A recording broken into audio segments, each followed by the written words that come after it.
오늘 우리는 2025년 마지막 주일 예배로 함께 예배드리고 있습니다. 여러분들 한 해를 마감한다는 것, 여러분들에게는 어떤 마음으로 다가오고 계십니까? 우리가 한 해를 뒤돌아볼 때 어떤 이들에게는 참 감사가 넘치는 한 해였다라고 그렇게 고백되는 분들도 계실 터고요. 또 어떤 이들에게는 다시 되새기고 싶지 아니하는 고난의 시간이었다라고 그렇게 여기는 분들도 계실지 모르겠습니다. 오늘 우리가 함께 봉독한 고린도후서 1장 8절 이하에 있는 말씀에 보면 바울 사도는 자신의 삶 속에서 겪은 그 어렵고 힘든 것들을 고백하면서 하나님께서 우리에게 그와 같은 고난을 주신 이유, 그리고 그 고난에 대해서 우리가 어떠한 마음을 가져야 되는지에 대한 신뢰를 고백하고 있습니다. 오늘 2025년을 보내고 또 2026년을 맞이하기를 준비하는 오늘 이 시간에 바울이 그 고난 가운데 경험한 하나님을 통해 우리도 오늘 설교의 제목처럼 감사로 이어지는 예배의 자리가 되기를 주님의 이름으로 간절히 소망합니다. 자, 오늘 먼저 본문 8절을 보면 성경은 이렇게 시작을 합니다. 형제들아, 우리가 아시아에서 당한 환난을 너희가 모르기를 원하지 아니하노니라고 그렇게 시작을 하고 있습니다. 여기서 말하는 아시아는 예배소를 이야기합니다. 당시 바울이 예배소에서 있었던 상황은 사도행전 19장에 나오는데요. 은장색 데메드리오가 폭동을 일으켜서 바울과 그 주변 사람들이 매우 곤경에 처했던 상황, 그 죽음 직전까지 머물렀다가 간신히 피하게 되는 장면이 나옵니다. 그와 같이 어렵고 힘든 상황을 표현하기도 하고요. 또 어떤 이들은 이 바울이 항상 지니고 있었던 육체의 질병으로 인하여 아시아에서도 어렵고 힘든 상황을 당했다라고 그렇게 보는 경향도 있습니다. 특별히 그 바울은 자신이 아시아에서 당한 그 환난을 너희가, 즉 고린도 교회 성도들이 모르기를 원하지 아니한다라는 거죠. 그 고난을 통해서, 그 환난을 통해서 너희에게 주는 귀한 메시지가 있음을 오늘 우리에게 알려주고 있다라는 겁니다. 특별히 여기 보면 심에 겹도록 심한 고난을 당하였다라고 그렇게 표현을 합니다. 심에 겹도록 헬라어 원어로 보면 하이페르디나민이라는 단어를 씁니다. 이거는 디나민, 심이라는 뜻을 가지고 있고요. 하이페르는 위로 넘어서다라는 뜻을 가지고 있습니다. 즉 다시 말하면 심에 겹도록 심한 고난을 받았다라는 그 뜻은 바울이 감당할 수 있는 그 한계점을 넘어선 고난이었다라는 것을 의미합니다. 그 고난이 얼마나 컸는지 바울은 내가 감당할 만한 고난이 아니었다라는 거죠.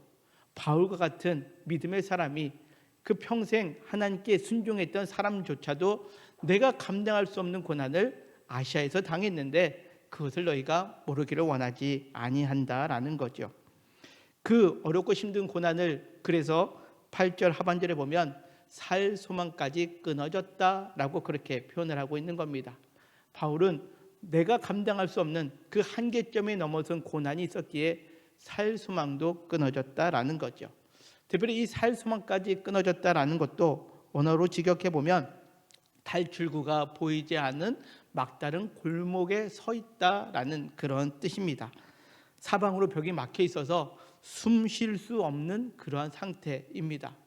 여러분들, 우리가 너무나도 심한 고난을 당하면 정말 숨쉬기조차도 어려운 상황 겪지 않습니까? 그것을 요즘에는 공황장애다라고 그렇게 표현도 합니다. 너무나도 그 고난이 심히 겪다 보니까 그 고난만 생각하면 숨이 쉬어지지 않습니다. 답답합니다. 해결책이 보이지 않는 상황이었다라는 거죠. 바울과 같은 사람도 그와 같은 상황을 겪었다라고 오늘 성경은 고백하고 있습니다. 그러기에 이와 같은 상황을 9절에서 바울은 또 이렇게 표현을 하죠. 우리는 우리 자신이 사형 선고를 받은 줄 알았다라고 그렇게 표현합니다. 사형 선고, 마지막 끝이다라는 선고를 자기 스스로 받았다라고 그렇게 표현합니다.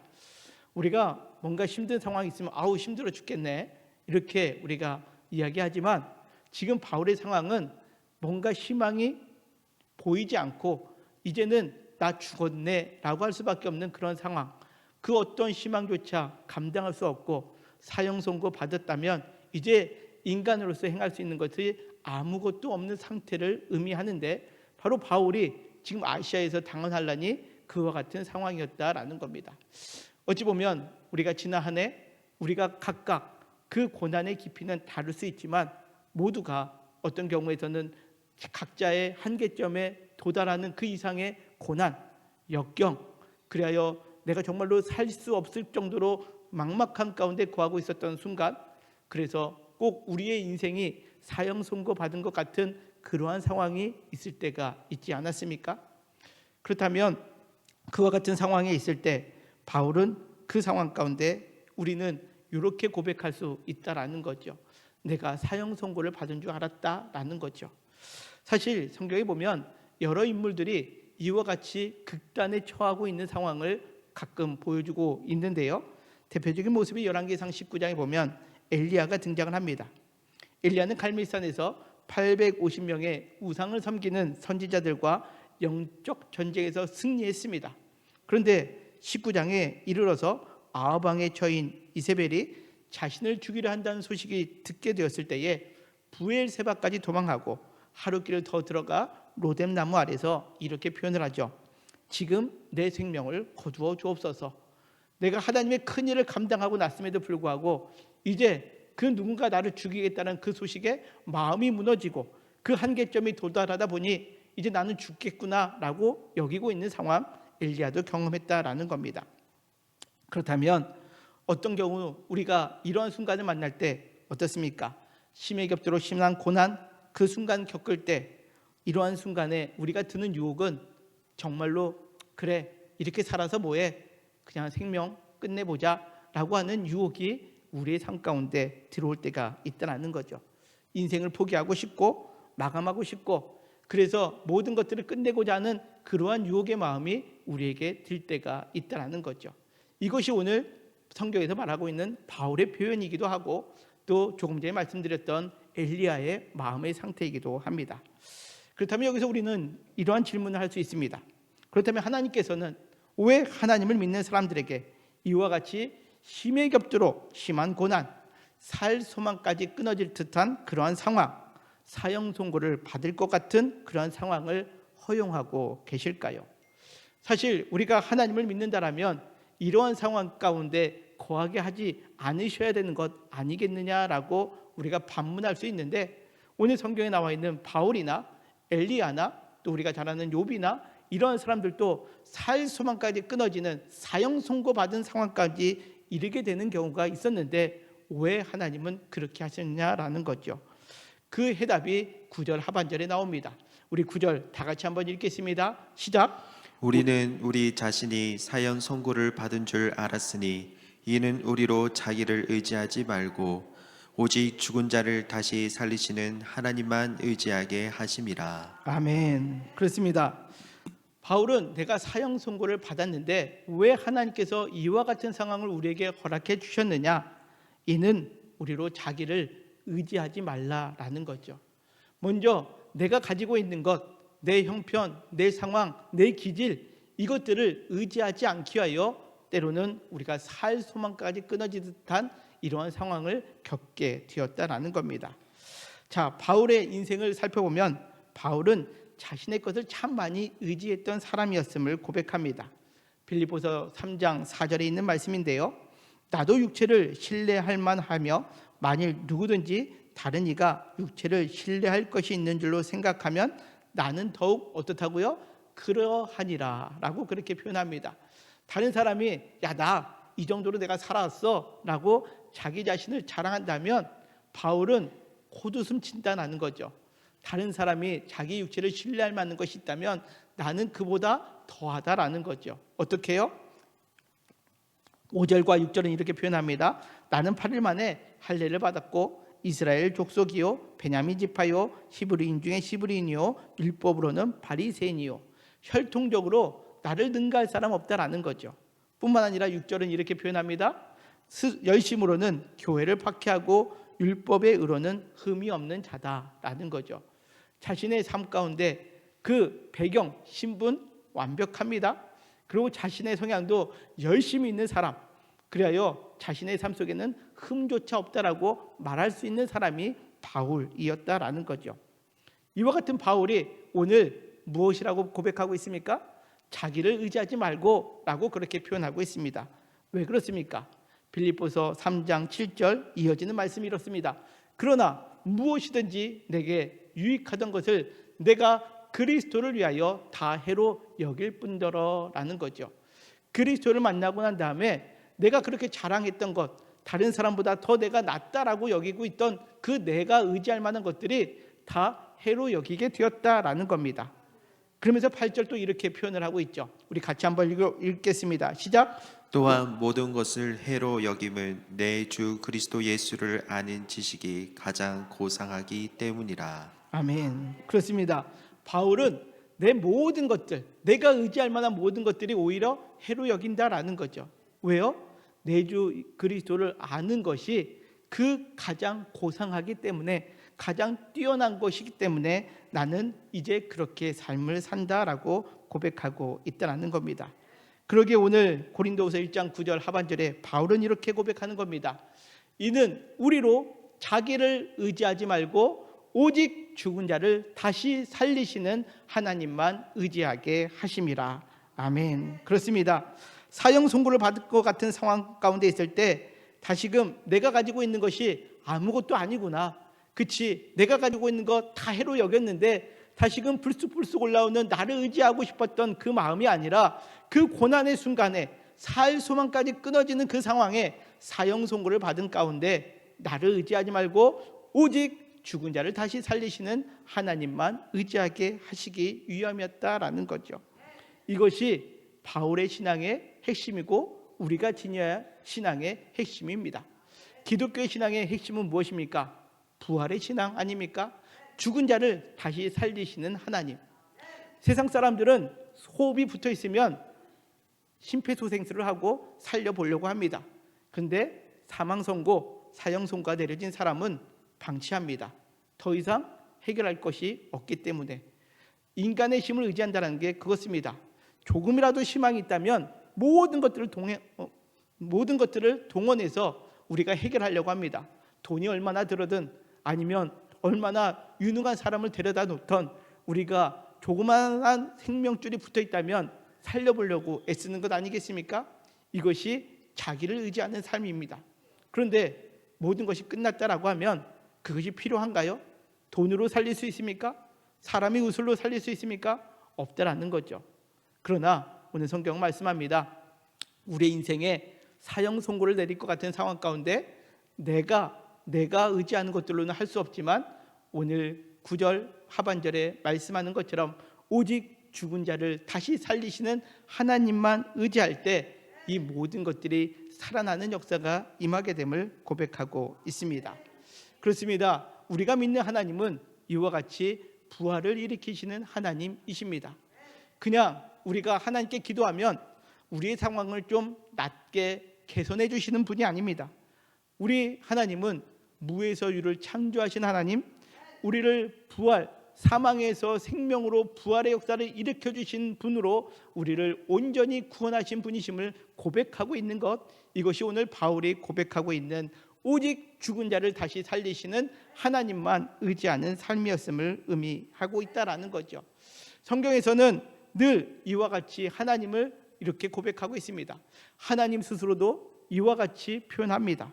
신명기 32장 39절에 있는 말씀인데요, 우리 같이 한번 읽겠습니다. 시작. 이제는 나 곧 내가 그인 줄 알라. 나 외에는 신이 없도다. 나는 죽이기도 하며 살리기도 하며 상하게도 하며 낫게도 하나니 내 손에서 능히 빼앗을 자가 없도다. 아멘.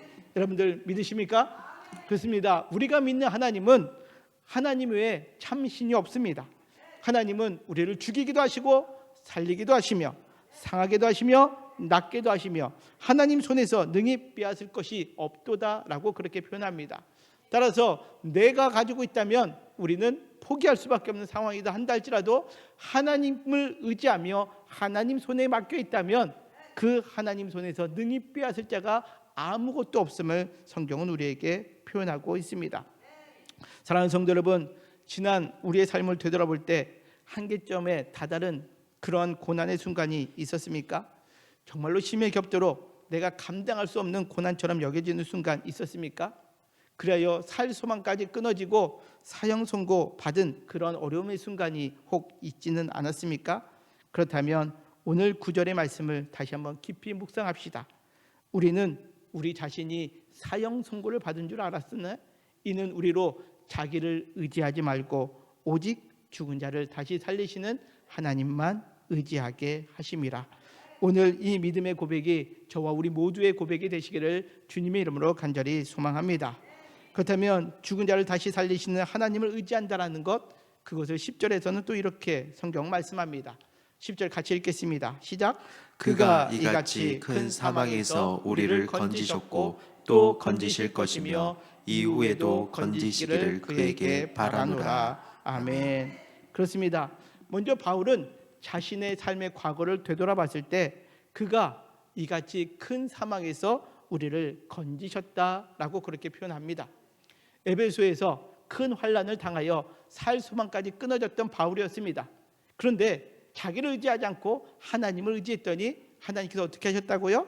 그가 이같이 큰 사망에서 우리를 건져주셨다라고 그렇게 표현하고 있다는 거죠. 여러분들의 삶을 한번 보십시오. 정말로 소망이 끊어진 듯한 그런 어렵고 힘든 순간이 왜 없었겠습니까? 그런데 지금 이 순간 되돌아보면 우리가 이렇게 고백할 수 있는 것 아니겠습니까? 그래, 그때 큰 사망에서 하나님이 나를 건져주셨구나, 이 고백을 할 수 있는 것 아니겠습니까? 그때는 정말 모든 것을 포기하고 싶었고 이제는 다 끝났구나라고 손을 놓을 수밖에 없는 상황이었는데 지금 생각해보면 하나님께서 우리를 건져주셨습니다. 여러분들, 오늘 그 믿음을 다시 한번 회복하는 저와 우리 모두가 되시기를 주님의 이름으로 간절히 소망합니다. 그러면서 과거에만 건져주시는 하나님이시냐? 그게 아니라 또 건지실 것이다 라고 그렇게 표현하고 있습니다. 과거에 정말 죽을 것 같은 상황에서 건져주셨던 것을 고백한 것처럼 지금도 혹 내 상황이 겨우 감당하기 어렵고 또 내 상황이 죽을 것 같은 상황 가운데 있다 한다 할지라도 하나님은 그 상황 속에서 우리를 건지실 분이시다라고 고백할 수 있다는 거죠. 근데 우리의 신앙의 문제가 무엇이냐? 과거에 하나님이 나를 그때 하나님께서 건져주셨지, 그 사망 선고에서 나를 건져주셨어, 그 내가 정말로 끊어진 듯한 그런 소망이 없는 그 상황 속에서도 하나님은 나를 건져주셨습니다라고 고백하다가도 지금 큰 문제를 만나면 우리는 어떻게 생각하느냐? 그때는 도와주셨지만 지금은 아닌 것 같아 라고 하는 마음이 들 때가 있다라는 거죠. 여러분들 그렇지 않습니까? 왜 그렇습니까? 그때는 도와주신 하나님이 지금은 도와주시지 않는 것 같습니다. 왜 그렇게 생각하느냐? 상황도 바뀌었습니다. 환경도 바뀌었고 내 자신도 바뀐 것 같습니다. 그때와 시대가 달랐습니다. 이와 같은 여러 가지 이유로 지금은 하나님이 나를 안 도와주시는 것 같다라고 여겨질 때가 있다라는 거죠. 사실 이것도 나를 의지하는 것 아니겠습니까? 내 생각으로 내가 볼 때 상황이 바뀌었고 내가 볼 때 환경이 바뀌었고 내가 볼 때 내가 가진 것이 없기 때문에 지금은 하나님이 나를 도와주시지 않는 것 같아라고 그런 마음이 들게 된다라는 것, 나를 의지하고 있기 때문이다라는 거죠. 그러나 오늘 성경은 말씀합니다. 과거에도 우리를 건져주시는 하나님이 지금도 그 어떠한 환경 속에서도 우리를 건지실 것이다. 바울은 이렇게 고백하고 있다는 거죠. 오늘 이 고백이 저와 우리 모두의 고백이 되시기를 주님의 이름으로 간절히 소망합니다. 뿐만 아니라 이후에도 그에게 건지시기를 그에게 바라노라 라고 그렇게 고백하고 있습니다. 과거에도 고쳐주신 하나님, 이제 현재에도 우리를 건져주신 것처럼 이후에도 우리를 건져주기를 주님께 바랍니다 라고 그 신앙의 고백을 하고 있습니다. 여기서 바란다라는 것은 한번 기대해 볼게요 라는 그런 수준이 아닙니다. 확신을 가지고 소망을 둔다라는 거죠. 과거에도 나를 건져주신 것처럼 지금도 건져주실 것이고 그러기에 이후에도 나를 건져주실 것, 그 어떠한 상황 속에서도 나를 건지실 것을 나는 확신하며 소망을 두고 있습니다 라고 그렇게 표현할 수 있다는 거죠. 어떻게 바울은 이렇게 고백할 수 있습니까? 바울이 믿음이 좋아서요? 물론 그럴 수 있겠지만 그러나 바울의 믿음의 유무가 이렇게 고백할 수 있는 게 아니었습니다. 그 이유는 바로 히브리서 13장 8절 말씀 때문에 그렇습니다. 우리 같이 읽겠습니다. 시작. 예수 그리스도는 어제나 오늘이나 영원토록 동일하시니라. 아멘. 그렇습니다. 하나님은 어제나 오늘이나 영원토록 동일하십니다. 믿으십니까? 그래서 과거에 우리를 건져주셨던 하나님은 지금도 건져주실 것이고 이후에도 우리를 건져주실 것이다. 이것은 내 믿음 때문이 아니라 하나님은 어제나 오늘이나 영원토록 동일하신 분이시기 때문임을 여러분들 믿음으로 고백하는 오늘이 예배의 자리가 되시기를 주님의 이름으로 간절히 소망합니다.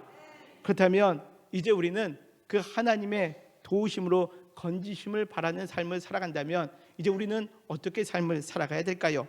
그것이 오늘 11절에 있는 말씀입니다. 같이 읽겠습니다. 시작. 너희도 우리를 위하여 간구함으로 도우라. 우리는 우리가 많은 사람의 기도로 얻은 은사로 말미암아 많은 사람이 우리를 위하여 감사하게 하려 함이라. 아멘. 먼저 너희도 우리를 위하여 간구함으로 도우라라고 그렇게 표현을 하고 있습니다. 우리를 위하여 간구함으로 돕다. 여기 돕다라는 단어가 나오는데요. 이 도우라라는 헬라어 단어가 좀 어렵습니다. 시누폴게오라는 단어입니다. 근데 이 단어가 세 가지 단어가 합쳐져 있는 단어입니다.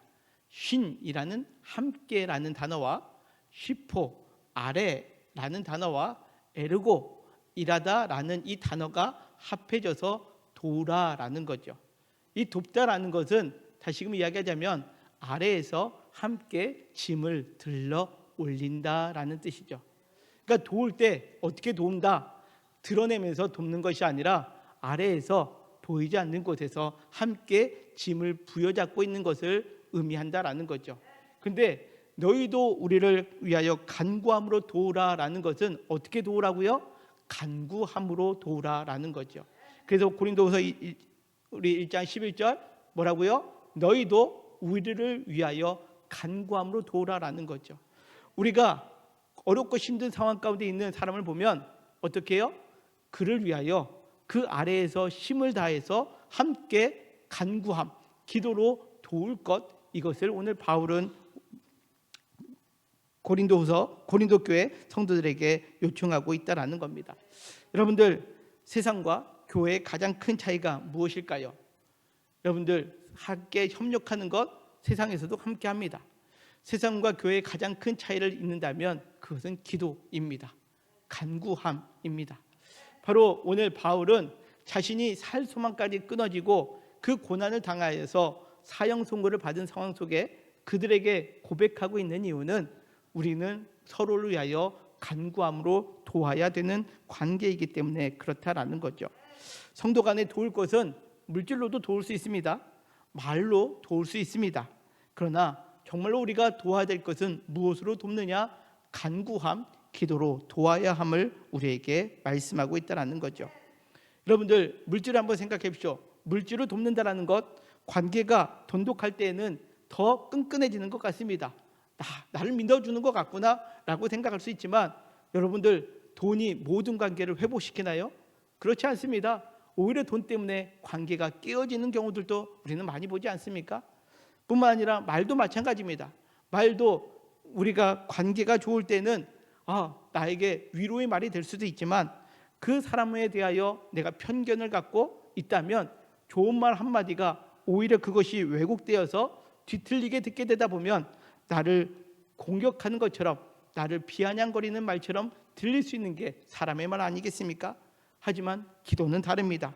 기도한다라는 것은 정말로 밑에서 돕는 그 마음이 그대로 표출되고 있는 것을 보여주고 있다는 거죠.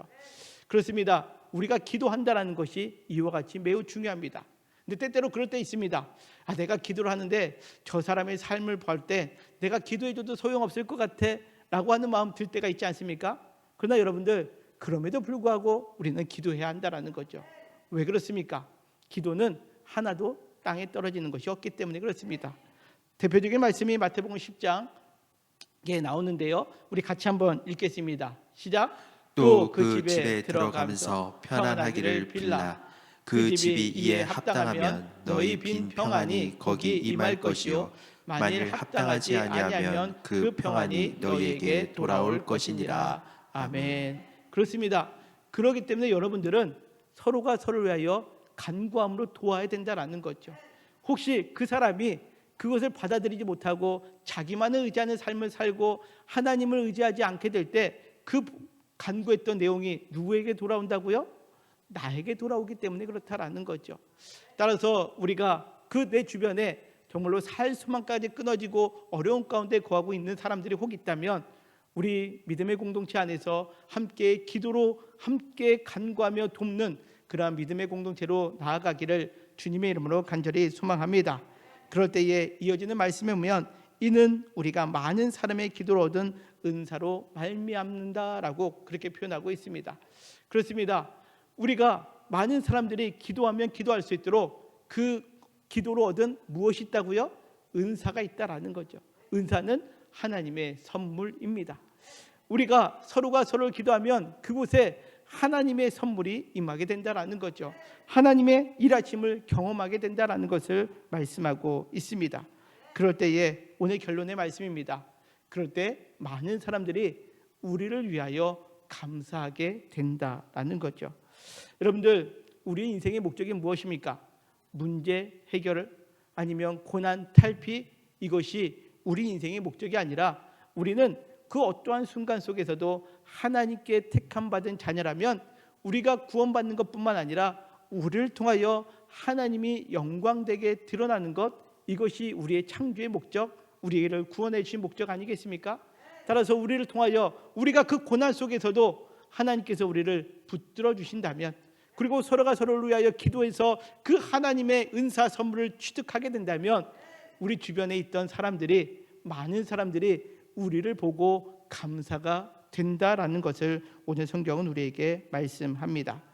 사랑하는 성도 여러분, 고난 가운데 세상의 방식을 따르거나 포기하듯 절망하듯 살아가는 것이 아니라 오늘 말씀처럼 어떠한 고난 속에 있다 한다 할지라도 자기를 의지하지 말고 죽은 자를 다시 살리시는 하나님만 의지하는 우리 믿음의 교회 모든 성도님들 되시기를 주님의 이름으로 간절히 축원합니다. 자, 이러한 말이 있더라고요. 자, 지금까지 걸어온 길 에베네셀, 지금 걸어가는 이 길 임마누엘, 지금부터 걸어갈 길 여호와 이레입니다. 조금 전에 우리가 말씀을 살펴본 것처럼 우리가 지난 날 우리의 삶을 되돌아보면 하나님이 여기까지 우리를 도우셨습니다. 사무엘상 7장 12절에 있는 말씀처럼 하나님께서 우리를 여기까지 도우셨다라는 그 고백, 에베네셀의 고백 아니겠습니까? 우리가 어렵고 힘든 순간 가운데 있다 한다 할지라도 여러분들, 우리와 여기까지 우리를 도우셨던 그 에베네셀의 하나님을 고백하는 이 2025년 마지막 주일 되시기를 주님의 이름으로 간절히 소망합니다.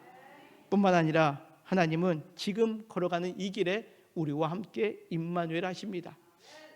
우리가 잘 아는 마태복음 1장 23절에 있는 말씀입니다. 그 이름을 임마누엘이라 하리라 하셨으니 이를 번역한 듯 하나님이 우리와 함께 계시다 함이라. 그렇습니다. 하나님은 지금도 우리와 함께 계십니다. 믿으십니까? 그렇습니다. 하나님은 우리와 함께 하십니다. 지금 내가 때로는 고난 속에 있습니다. 역경 속에 있습니다. 그러나 하나님은 지금 우리와 함께하고 계십니다. 그리고 우리가 이제 앞으로 걸어갈 그 길에 하나님은 우리에게 모든 것을 준비하여 주셨습니다. 이것이 여호와 이레입니다.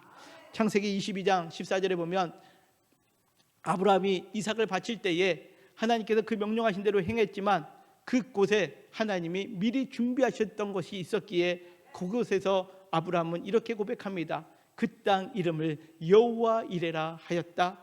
그러므로 오늘날까지 사람들이 이르기를 여호와의 산에서 준비되리라. 우리가 이 여호와 이레 하나님을 고백합시다.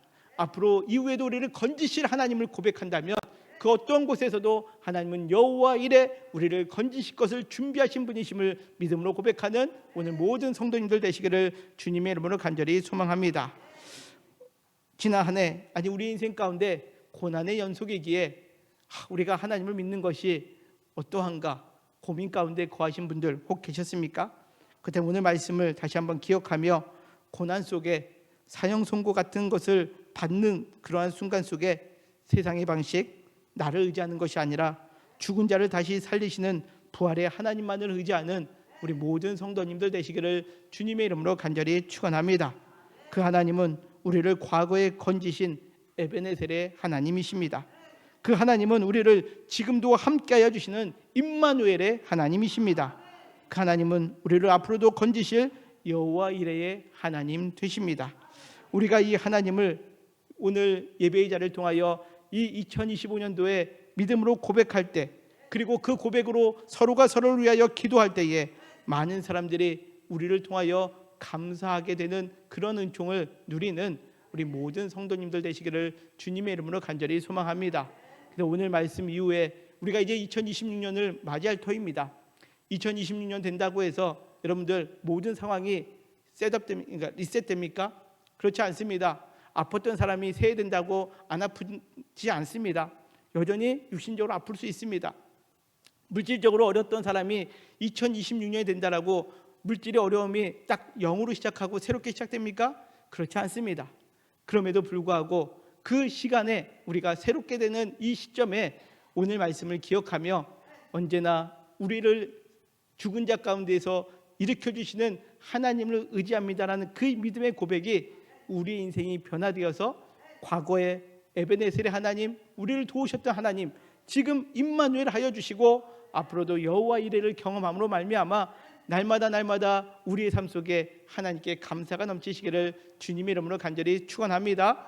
그래요, 우리 가족 가운데 혹 믿음이 없는 자들이 우리의 모습을 보고 감사하게 되는 것이고, 우리의 교우들 중에서도 우리의 모습을 보고 서로 기도하며 이와 같은 하나님을 고백할 때 감사함이 넘치는 교회가 되고, 우리의 일터와 우리의 삶의 모든 영역 가운데 이와 같은 감사의 삶으로 2020년을 시작하시고 2020년을 마감하는 저와 우리 모두가 되시기를 주님의 이름으로 간절히 축원합니다.